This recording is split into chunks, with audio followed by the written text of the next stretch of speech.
Cabinet సమావేశం అనంతరం మంత్రి పొంగులేటి మీడియాతో మాట్లాడుతున్నారు. లైవ్ ద్వారా చూద్దాం. ప్రధానంగా రాష్ట్రంలో ఉండే ఉద్యోగస్తులు, అదే రకంగా పెన్షనర్స్ ఎవరైతే సుమారు ఉద్యోగస్తులు పెన్షనర్స్ కలిపి 7,56,000 మంది ఉన్నారు. ఈ 7,56,000 మందికి సంబంధించి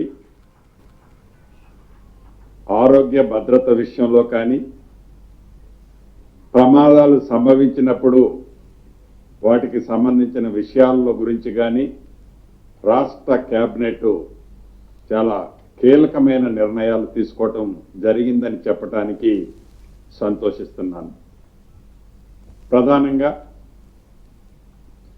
ఈ ఉద్యోగస్తులు పెన్షనర్స్కి ₹1 భారం కాకుండా, వారి జేబు నుంచి ₹1 కూడా చెల్లించకుండా, అదే రకంగా రాష్ట్ర ప్రభుత్వం నుంచి కూడా ఖజానా నుంచి అదనంగా ₹1 కూడా ఖర్చు కాకుండా,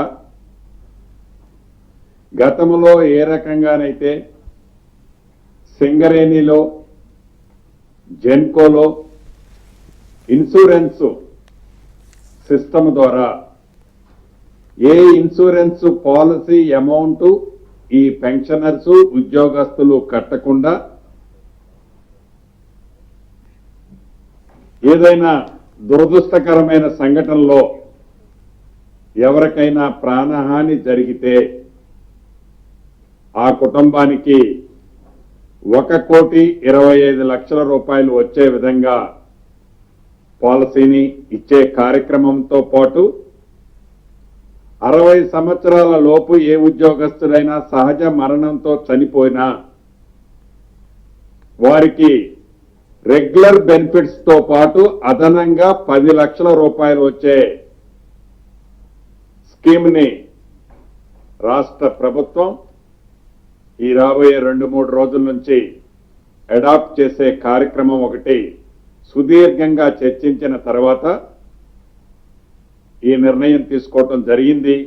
దీన్ని రాష్ట్రంలో ఉండే ఉద్యోగస్తులకి, పెన్షనర్స్కి శుభవార్తగా అది తెలియజేస్తున్నాం.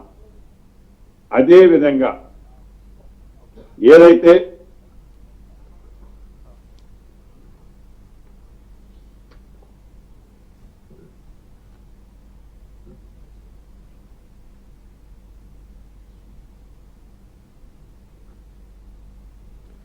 రెండో విషయం క్యాష్లెస్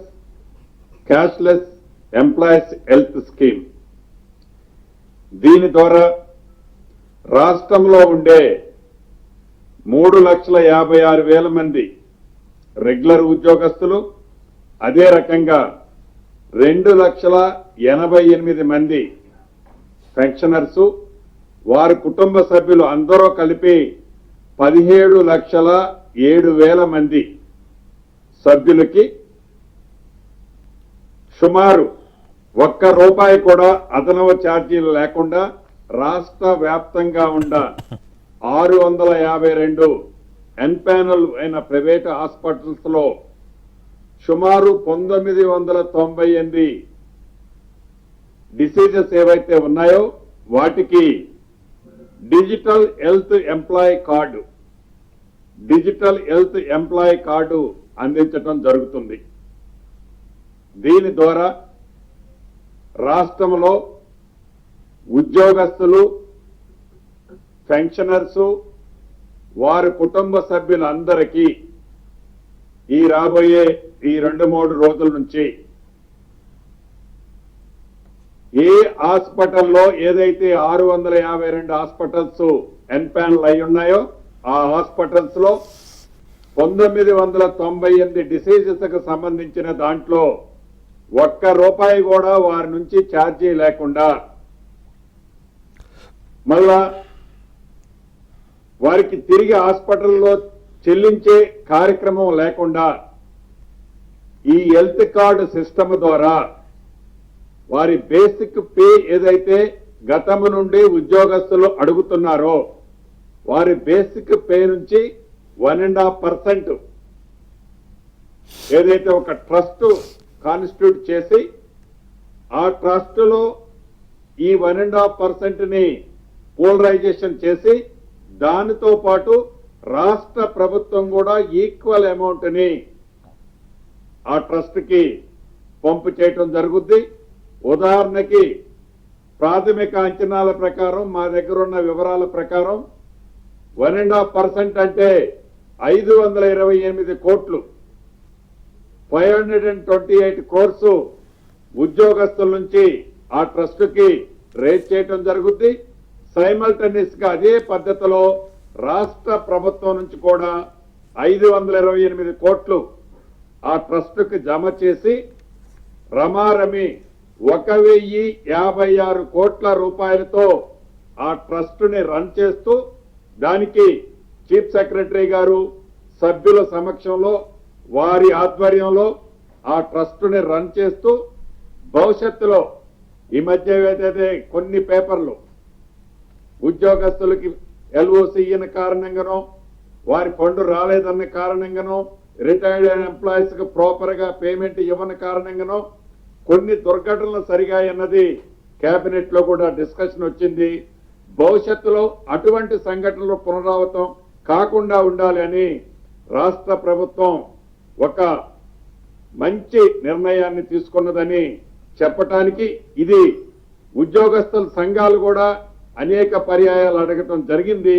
దీన్ని ఈ రోజు కేబినెట్ పూర్తిగా ఆమోదించడం జరిగిందని చెప్పడానికి సంతోషిస్తున్నాను.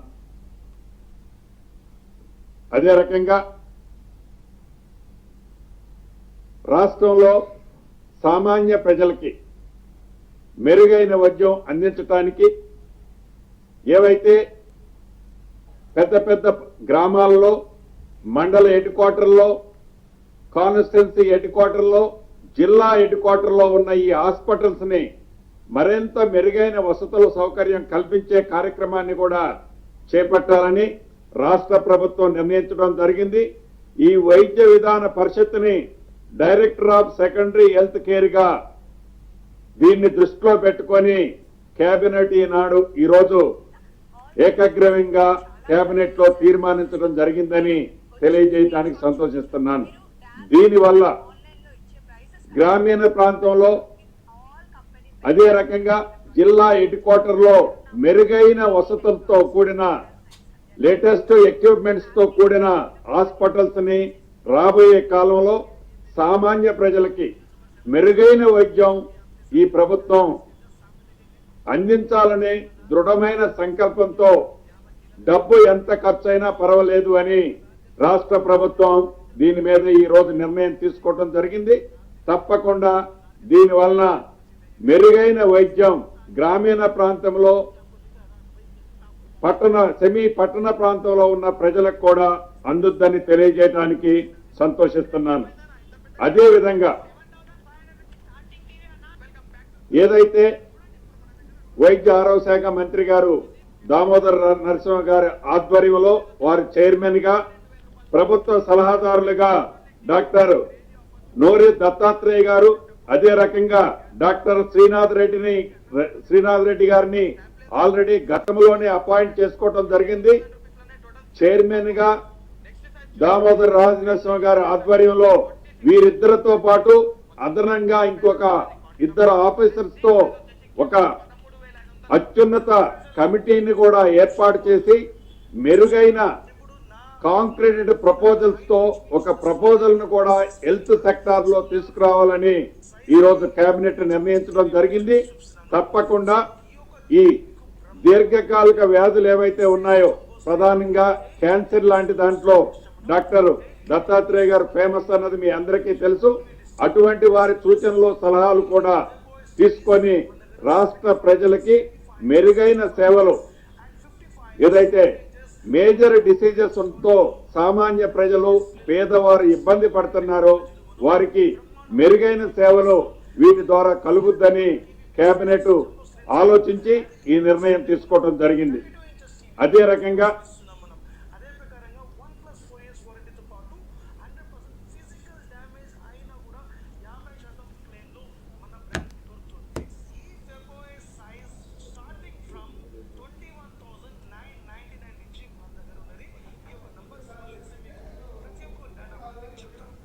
సుమారు 100 సంవత్సరాల క్రితం ఆనాడు హైదరాబాద్ లిమిటెడ్ గా ఉండేది. ఈ ఉన్న హైదరాబాద్ లిమిటెడ్ కి నియరెస్ట్ లో ఉన్న అటు మంజీరా కానీ ఇటు ఉస్మాన్ సాగర్ కానీ ఈ రెండు లేక్స్ నుంచి ట్యాంక్స్ నుంచి హైదరాబాద్ కు డ్రింకింగ్ వాటర్ సప్లై జరిగేది. ఏదైతే ఈ మంజీరా నుంచి వచ్చే డ్రింకింగ్ వాటర్ పైప్ లైన్ కానీ ఆ ట్రీట్మెంట్ ప్లాంట్లు కానీ మోటార్లు కానీ ఈ ఉస్మాన్ సాగర్ నుంచి వచ్చే పైప్ లైన్లు కానీ మోటార్లు కానీ ట్రీట్మెంట్ ప్లాంట్లు కానీ ఎప్పుడో 100 సంవత్సరాల క్రితం నిర్మించబడ్డాయి. అవి ప్రాపర్ గా లేని కారణంగా 50 to 60% వాటరే ఆ ప్రాంతానికి మనం ఇవ్వగలుగుతున్నాం. దాన్ని దృష్టిలో పెట్టుకొని ఈ రెండు పైప్ లైన్లకి డ్రింకింగ్ వాటర్ కి సంబంధించిన పైప్ లైన్లని కొత్త పైప్ లైన్లు విత్ వాటర్ ట్రీట్మెంట్